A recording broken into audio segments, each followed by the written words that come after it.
Enter the crib. Your strike back sit rep starts in 3, 2, 1.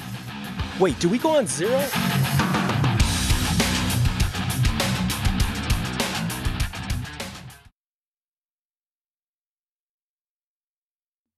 Welcome back, everybody. We have been waiting for so long for this interview. If you, like us, are a fan of all of Cinemax's action, all of Cinemax's show, then you know that we have gotten the chance to talk to Action Cinemax royalty with our guest today. And yes, I am probably going to fangirl during this, which I don't do very often. Our guest today is the amazing Hoon Lee. Welcome. Thank you. That's the best intro I've ever received in my entire life. Well done. I'm going to transcribe that in. Oh, there you go. There you go. Plaque and hang it above the bed. Yeah. Perfect. But I want to personally say thank you because not only am I a huge fan, but my husband does not watch Cinemax shows, which is terrible. He's been very supportive. Yay, good job, whatever. But he does not care about like anybody we talk to until today, because he was like, "Oh my God, I love him on Bosch." And so I finally, after 4 years, have cool points from my husband simply because you came on. So thank you very much. Oh, I thought it was going to be for the opposite reason. Like, I hate that guy. No. You're forbidden to talk to him. Yeah. No, it's amazing. So, thank you for that. Chow. Yeah. Wow. I mean, we have basically seen the opposite of him this entire season. Then we saw the very put together, cool as a cucumber, always one step ahead, from the first season. Did you know going into the first season that was going to be sort of his arc? Not specifically. I think most actors are usually in the position where you're learning a lot of things, kind of as they're happening. Partially because the way that writers' rooms work, and it's nice to be in an environment where you feel like you have a lot of trust in the creators and in the people that are going to be sort of shepherding your character forward, and you get this sense that you can't wait to see what they cook up, as opposed to a cold dread as to what they might make you do. But I did have a sense that Chow's dimensionality would somewhat expand, and that's largely because of my history with Jonathan and knowing sort of how he works, and I think that his background and his sort of origin as a novelist is very much central to how he writes television. I think he creates characters that end up inhabiting quite a lot of his headspace, and they just kind of keep sort of ripening in there and growing richer. But I also knew that, Chow is a type of character that functions quite well in this world and has a lot of utility in this world because he can go between the different quarters and he interacts with everyone. He's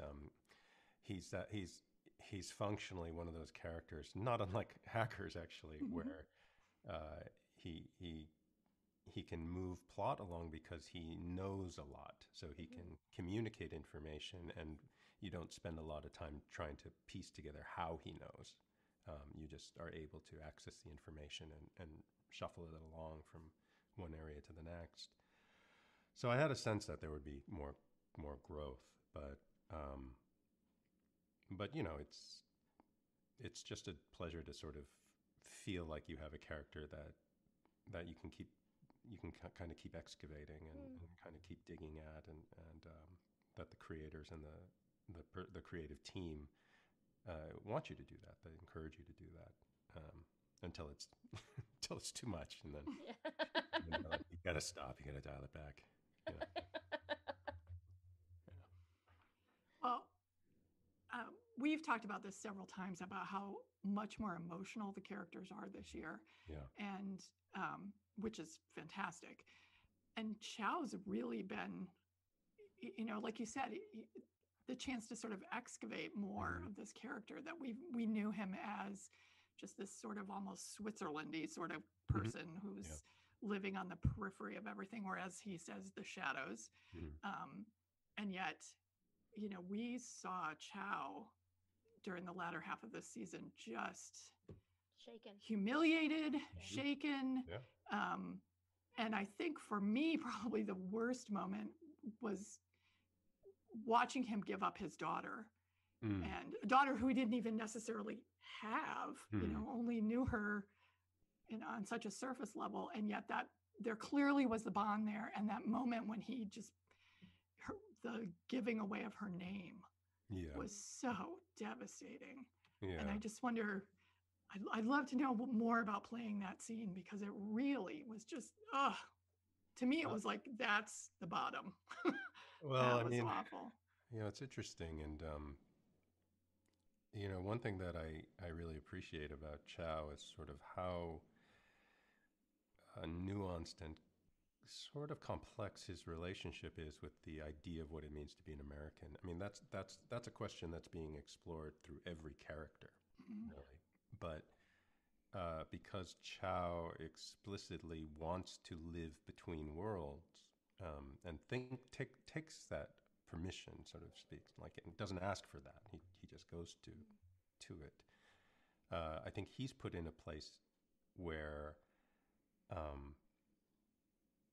I guess his vulnerabilities are really about what he's willing to give up, or sort of what he's willing to live with in order to navigate in this world.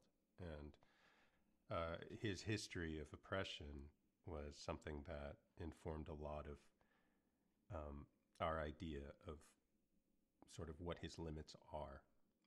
When he gives up Hannah, to me, what was really at play here was the idea that two things. One is, yes, ostensibly she will have a better life, and sort of in the explicit way that he's not allowed to have a better life because he can't pass, but it's also it's sort of a jettisoning of a vulnerability. And I think that,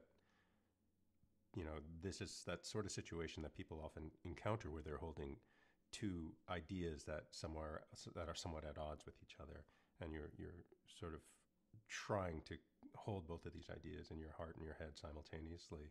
And that sort of tension is, I think we're experiencing it now in the country. There's at this time in the country where we're wrestling with that identity with ourselves. Like, what do we really stand for? What are we really trying to do?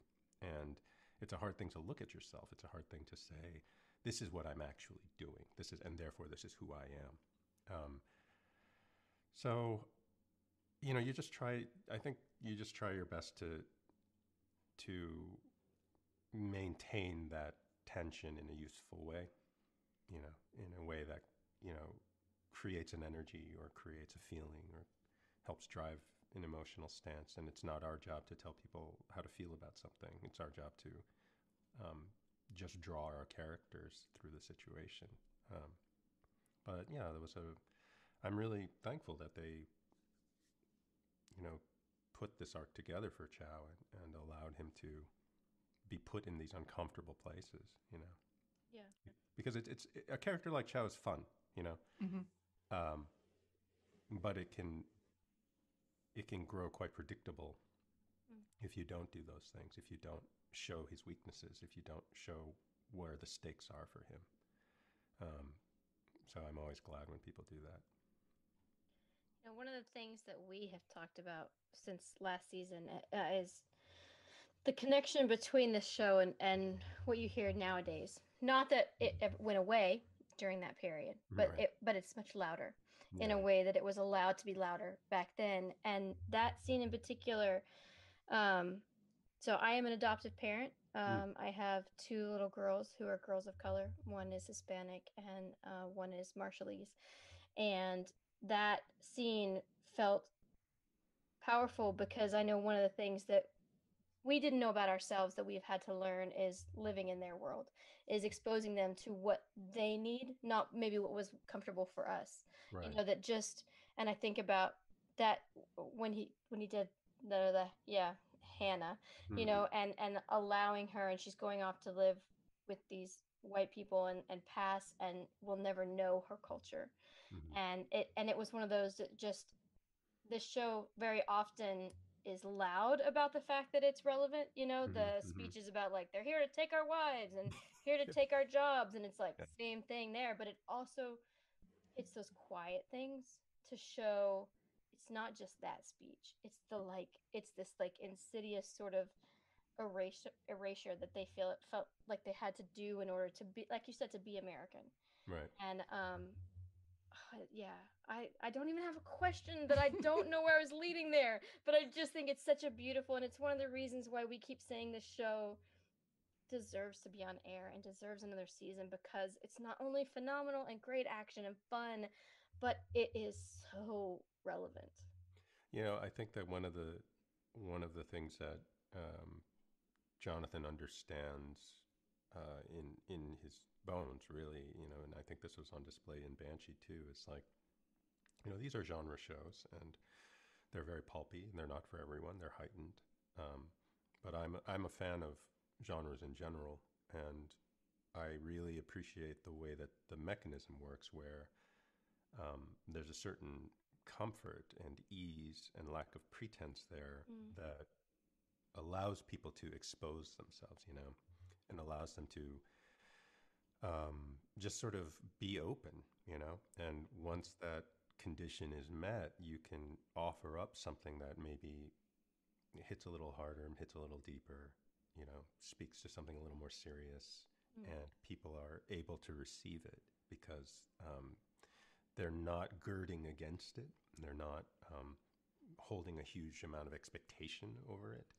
And so in some ways, those more, I guess one could call them more sort of serious ideas, whatever you want to call them, they can be taken in more readily than if you were to bring someone to and like plop them in front of saying some piece of work and say, like, this is this won 12 Oscars. It's one of the most venerated pieces I've ever seen. People bring their expectations, they bring their judgments, they bring all of these things, and it can get in the way, And I think that allowing people to sort of sit down and say, like, you're going to have a good time. You're going to have a really exciting, fun time with this show, and then they're with you, and then once they're with you, you can show them something else, and they'll look at it, and I think Jonathan really understands that, and all of our writers too. Endicott and Stoddard, who wrote this piece, and they've been so wonderful in terms of allowing a character like Chow and all the characters to breathe more fully, to achieve greater dimension, and that's not something you always encounter. People are often incentivized to find the thing that works and then just have you lather, rinse, and repeat as long as possible. And we didn't have a team that was interested in that, which is great. Yeah. That wasn't even an answer to anything either. Sorry. It's a conversation, right? Yeah, it's a conversation. And I think we have more characters this season, which at first we were like, oh my God, who are all these new people? And I know we tried our best to kick them out, but something about a contract. Stop taking my screen time. They're wonderful, wonderful people. Oh, it's amazing. Yeah, and what's so great is that these new characters make the show even more relevant to what's going on today, because you're bringing more voices to this big disagreement that we have going on right now. And there's someone in this show for everyone to connect with in terms of what their point of view might be. Well, maybe not Buckley. There are people who would connect with Buckley, but they're not people we want to talk to. Exactly. What's interesting is, like,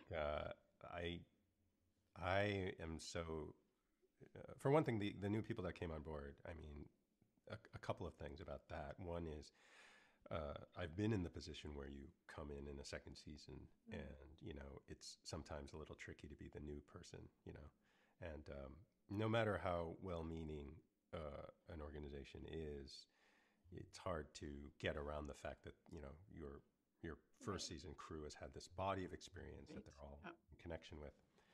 But Maria Elena and Miranda and Chen, they just came right in, and they were A, wonderful people. It was such a joy to work with all of them, and B, they really brought their A game. And I don't think Miranda, for example, who's a phenomenal actress, I don't think she's even aware of how instrumental she was in that Hannah scene when we're giving away, because fundamentally the action of that scene it's sort of this terrible perversion of Chow's normal mode. Chow is making a deal, and that's what he does. Yeah. And this is a deal that costs him. And so to have someone on the other side of that transaction who's sort of as available and steady and good as Miranda, it affords you a lot of things. You can do a lot of things by playing off a person like that, and I was very grateful for that. Because you could see a configuration of that scene where it could get needlessly tough. Yeah. And you don't want to be dealing with external problems. You don't want to bring in more issues or more difficulties. So I'm grateful to her for that scene in particular. Yeah, but people have been great, and it's always a nice thing when you're like, after season 1, I was like, I came out with great friends, and to add to them in season 2 was a real gift. Yeah, we've heard from everybody about the tightness, of everybody, and especially considering, I mean, Kira's like, I still talk to, these people every day, and I'm like, it's been a year and a half since you guys wrapped, which is just such an insane. Had to be very frustrating, first of all, like having, everything delayed so much and be in the midst of that. But that's such. Come on, somebody, come on, HBO.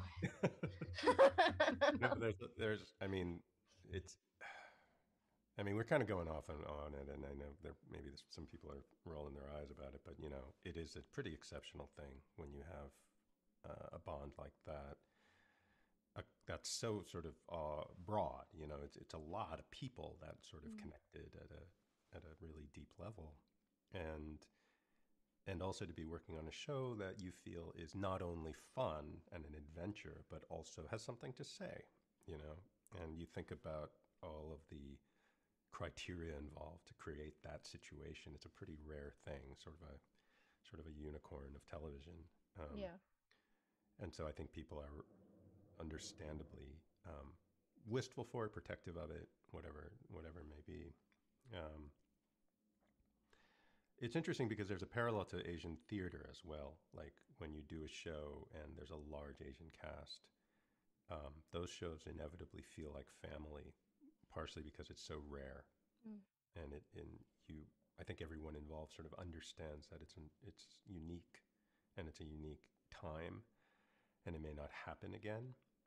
And I was pretty sure it was going to feel like that in Warrior as well for those reasons. But what I was really happy about was that I felt like it was, across that racial divide within the cast and the crew, and like you look at, Koji and Dean and Joe, like they all became like brothers, because they were constantly beating on each other. Yeah. That really brings you together.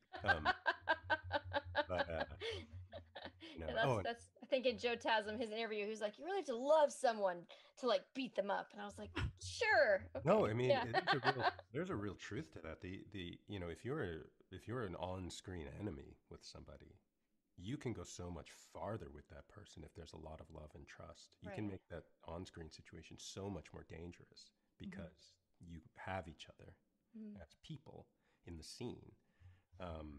And so it's a real, it was really fortunate for us that all of our sort of diametrically opposed people really grew to love each other too, because then when they're on camera, they're going as hard as they can because they know the other person has their safety in mind, has their well-being in mind, has their performance in mind, and I think that comes out. You know, you can see that. You talked about Buckley. Langley is. I've worked with Langley on Banshee. He's such a great guy. We're very close, and you know, Langley's a really good example of somebody who, you know, his professionalism shows up because he is somebody that understood early on that Buckley is more of a slow simmer and was happy to let that happen, you know. And, you know, you can see in season 2 all the groundwork he laid in season 1. Yeah. You know, and it's not the fist flying stuff.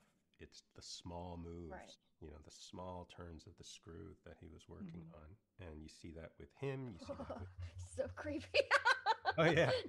That's great. I mean, I love it. And, or you see that with, you know, Dean, in the sense that... Yes. Oh. I think everybody was aware, but I know Dean, you know, he's a lovely guy, and I think it'd probably be troubling. I don't have like full confirmation on this, but like, you know, it's probably troubling for anybody to be like, oh, I'm going to play a person who's sort of full of hate, you know. Yeah. And I thought he did a great job of sort of making us understand the origin, Oh no. Uh-oh. allowing us to see that without demanding that we sympathize with him, without Right. demanding that we agree with him. You know, and that's from him, the writers, being willing to keep him out of pure cartoonyville. Right. You know, Yeah. and you look at those sorts of things, and sort of related to that is someone like Kieran, who, one of the things that's great about Bill to me is that Bill is very quietly racist, you know, and it's a sort of matter-of-fact racism. And the relationship between Bill and Chow, and then later by extension Lee and Bill and Chow, feels very authentic to me. You know, that you have people that are essentially bound together by their mutual need and their sort of mutual the conveniences and the sort of the upside that everyone has for them, which feels incredibly American to me. You know, it's like, and that those bonds might be transactional in nature, they might be opportunistic in nature, but that doesn't mean they're not real. Right. Well, and there is a point at which Bill says, you know, I gave him my word, and, you know, he's with us, protect him, basically. So, yeah, you know, Bill's always sort of skirting that line of trying to maybe do the right thing, but never quite getting there. But you know, in many instances, his word, for as little as it's often worth, it matters to him that he kept his word to you, and that he, even though very transactional in nature, but he does at a certain level care about Chow. Yeah. It feels like Leary, what's the phrase people use now? He says the quiet part out loud, and Bill lives the quiet part. I mean, it's like, you know, it's very. I mean, frankly, it's how a lot of people nowadays live. There is a where they would say, "Well, I'm not racist," you know. Yeah. I work with, you know, I'm a police. I work with Chow, therefore I can't be. You know, that sort of like, he's living the quiet part, whereas, you know, you have Leary who's like, no, yeah, they're terrible. I'm gonna just like say it all because that's, you know, who he is. But there is I like what you said about where you are not expected to agree with him.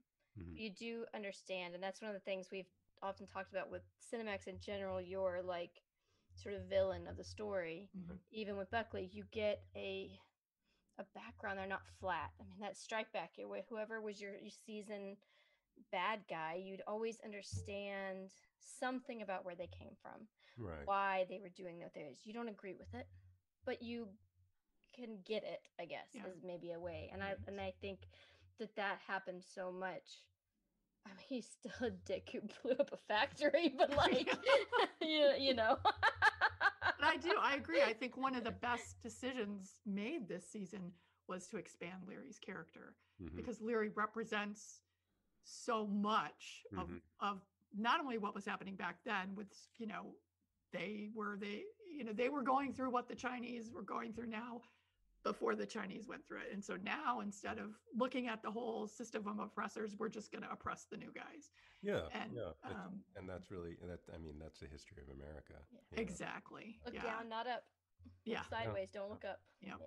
But I think that, yeah, but the fact that the strength of a lot of the really good Cinemax shows is that you have empathy for almost everyone. I mean, we even have a reason to have some empathy for Buckley. yeah. No.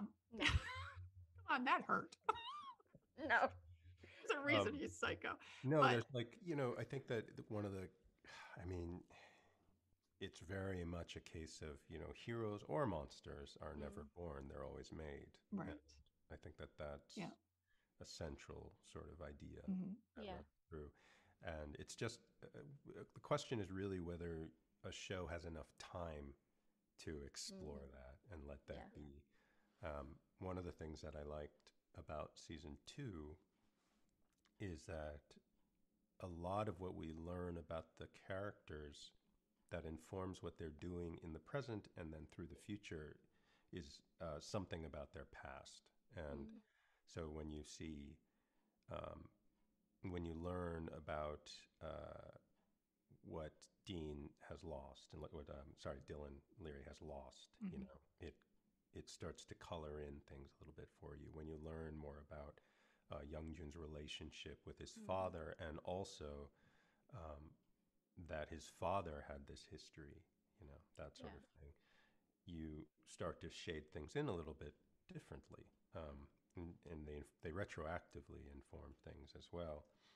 And I looked at a lot of Chow's journey as an exploration of that as well, because you are introduced to a child that has to be several years old.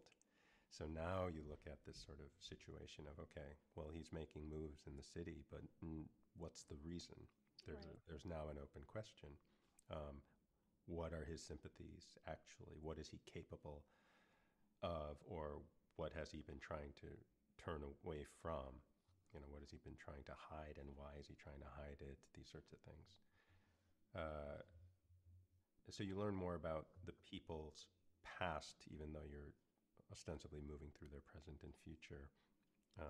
And you start revisiting the moments they've had in the past, in the prior seasons and stuff, and you go, oh, okay, you know, there's a color here I didn't see before. And that's rewarding. That's rewarding to play, but I love it when I see it on a show too. You know, that's always helpful. Unless it's something really absurd, and then it's like you're like, huh? What?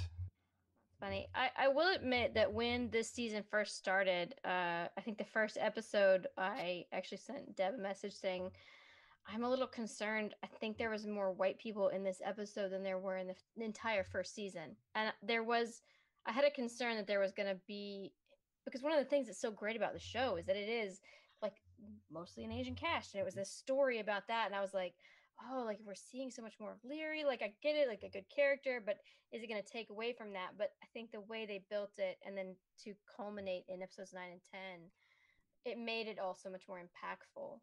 And speaking of those episodes, let's talk about Chow's decision to basically kick off like a little mini civil war. I mean, no, he didn't decide that, but he turned over Jacob in the most heartbreaking. Oh my God, that scene was like devastating. So can you talk a little bit about what you think, you know, how you played in your head that making that decision, and then of course the guilt from afterwards? Yeah, well, the interesting thing is a lot of the times you're handed a script or you're handed an arc, and certainly people will, and especially our team, they'll work with you. You know, they'll have the conversations, and they'll tweak things, and they really will listen to you. They really give you voice, but at its core, you're really working from the blueprint that's been presented to you, and then it's our job to sort of figure out how to put that puzzle together in a way that's interesting, or in a way that we can internally reconcile. And sometimes you encounter some friction there, right? Maybe you've been going along a particular, you've taken a certain tack, and then something feels like a monkey wrench. It may not be, but it might initially feel like Mm. some bump in the road. And one of the things that has helped me in navigating some of that terrain with Chow is to sort of think about the most basic sort of implied questions about basically any drama, right? Which is sort of like, why are we seeing this event now? Mm. Like, why not a year from now? Why not a year before? And if we look at that, the whole series begins with Assam stepping off a boat. And Chow's one of the first people he meets. Right. And so for me, one of the things that helped me was this sense that Assam is some sort of a trigger for Chow that reminds him of something that he has been able to forget. And so when you see the vulnerability that's building in Chow, it's partially Assam's fault. It's that he's a catalyst for these things. So if you remove Assam from the picture, you get a Chow that maybe was able to just kind of keep going, just kind of keep coasting along. And maybe that Chow doesn't feel so bad about Jacob getting pinched, you know? Maybe that Chow's just making the deal. Yeah. But the arrival of somebody who is fundamentally like a champion in this world, it changes something for him. It changes the temperature and the chemistry in the air. And I always played it like, or I always held it in my mind that there's a sort of reawakening in Chow of something he maybe wanted to get rid of or maybe thought wasn't very useful. And that has always, because I have these scenes with Andrew, who I love and is great to work with, I have that opportunity to sort of mind that a bit, you know, that we have this sort of communication that isn't quite collegial, it isn't quite just business, it isn't quite antagonistic, it's actually pretty complex. And we see that in that scene when he comes in to buy more weapons. Yeah. And Chow's like, hey, great, more business, but kind of tries to warn him that, you know.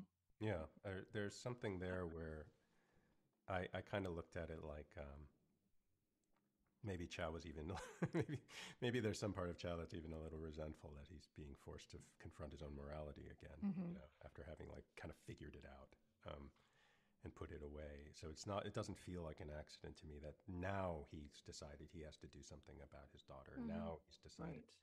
Right. And you look at someone like his biggest problem with Zing, and this is something we talked about a lot, is like, why does Chow have this taste for Zing? Isn't he just another client? Can't he just make more money off of him? What's the problem? And I think that for Chow, he kind of holds the deal up as something a bit sacred, because it's the mechanism by which he is able to transcend his race, right, in this world. The deal supersedes these things. Your need, my supply, and suddenly we're equals, you know? Right. And Zing has no respect for that. Right. So it's kind of like, you know, it's kind of like, you know, spitting on his patron saint in a way. Yeah. And there's something incredibly dishonorable about that to Chow, even Right. if we're talking about honor amongst thieves. Well, it's interesting because right before we came on, Kelsey and I were talking about that and how you go through this thinking of Chow as an honorable man and thinking of him, you know, as sort of being in control. And yet you take a step back, Chow's an arms dealer. And he spends, you know, he makes his fortune and spends his life selling weapons to his own people to kill each other.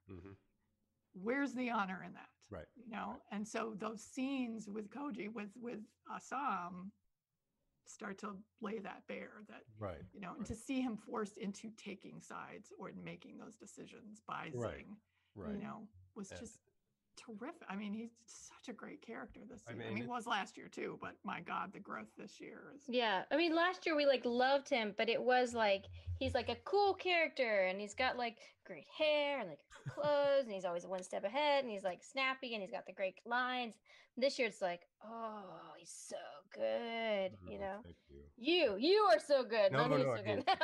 look, you know, I've been very lucky to inhabit characters that I think are very rich and allow a lot of exploration that's rewarding. But um, you know, writers are writers for a reason. You know, Mhm.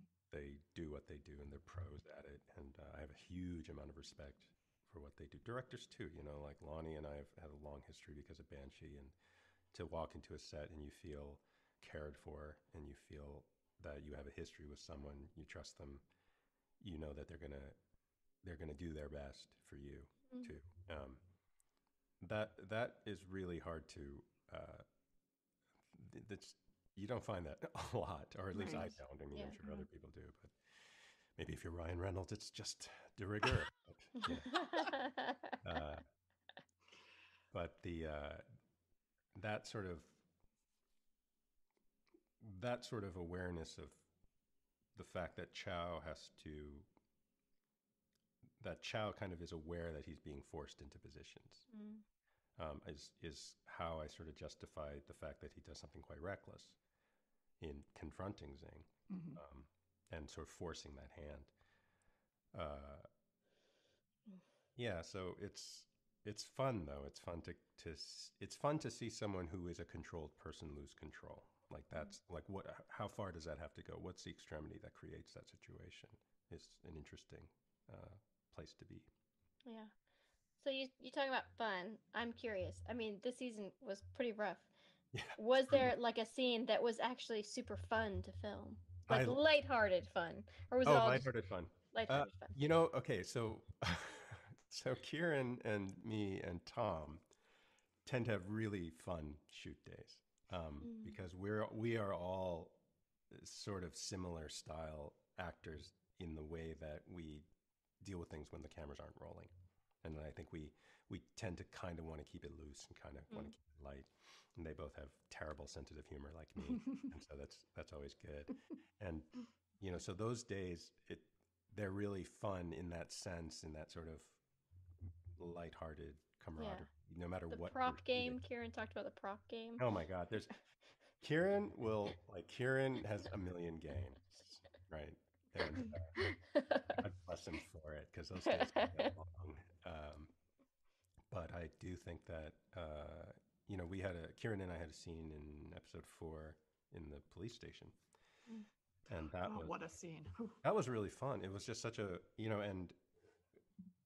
and it's that situation where you're just happy to be at work with this other person, and I can honestly say, like, I feel that way about the entire cast, that I get to interact with, and Chow gets to interact with a lot of people.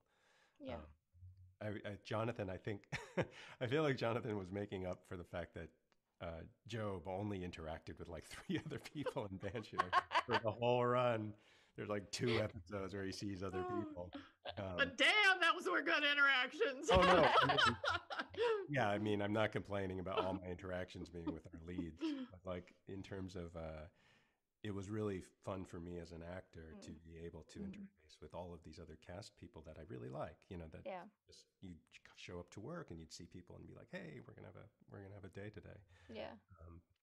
And it was a very hard shoot, but I, you know, I've been on jobs where I haven't worked terribly hard, and it's way worse. It's way worse. Mhm. I'd much Yeah. rather work very hard and feel that you've done something and feel that you've left everything out on the field, and then to kind of have an easy day and then sit in my chair and sip on some latte that someone's brought me. And it's like, it's not, there's, Like, that sounds amazing. our show too, you're dealing with like phenomenal, like the stunt team's incredible, right? They're just incredible. Mhm. And they were also taking care of us, like, Mm. in a literal and metaphorical way. But to come to a show where someone like Andrew is your lead, and Joe too, and Dean and Olivia, like incredibly physically capable people, Mm. to embody this show, it's very easy to root for them, you know, and to show up on set and watch the scene and just be. It's such a great feeling to be rooting for your castmates. Like, it's the thing that turns it into a team endeavor, and it's one of the feelings I cherish the most about working on a set. Actually, Kieran said the same thing. And it is, I don't know that people realize, it is unusual for the cast to just show up to watch other people film their scenes. Oh, yeah. And Unless it's about judging them and you're just like, Yeah. I have a lot of notes for you. There you go. Did you read the script? You know who you're playing, right? Yeah. Yeah. But I love it. I mean, it's great, and just and also because it excites you to get to your bit too, you know, and it kind of, I don't know, it just kind of keeps the scent with you, that you know what you're pursuing and sort of how the world hangs together, those things, and also that people are pretty self-effacing in this crew, you know. Self-effacing, and you know, you'd see like Kochi or Young Junior just like rip through 20 people, and then like they're to cut, and they're all like, oh, that was terrible, you know, like they're walking around, like I'm all just like staring at the monitor and just like breathing heavy and stuff, and they're just like, oh, I don't think that was very good, you know, like their standards are very high. They want to honor Shannon. Yeah. We definitely got that feeling from Andrew. We might have teased him about it a little bit, because he was just like, it's terrible. Like, he does, I can't like do like the sex. We were like, oh, but like the scene, you were like smoldering. He's like, no, I'm like super awkward and just like terrible. Just let him go with that. Know? Just let him go with that. He was like, I just like, oh, and just like Hollywood, it's so hard. Because everybody, and I was like, you know, you're in G.I. Joe, right? Like, let's put off the asshole phase of his career as long as possible. That's true. He's a good one, and he cares so much. Yeah. He works incredibly hard. I mean, professional athletes, professional bodybuilders, whatever, they do not maintain like 6-7% body fat for 6 months. It's not advised. And the dedication there, the sense of responsibility as the lead there, you know, we're very present for him. I was incredibly, you know, happy to see it as a castmate. You know, a little nervous about it sometimes, because I'm like, you've been hungry for 6 months. But this idea that, you know, whoever you're sort of falling in line behind, you know, they do set the tone, they set the tempo. Yeah. And we had great leaders, so.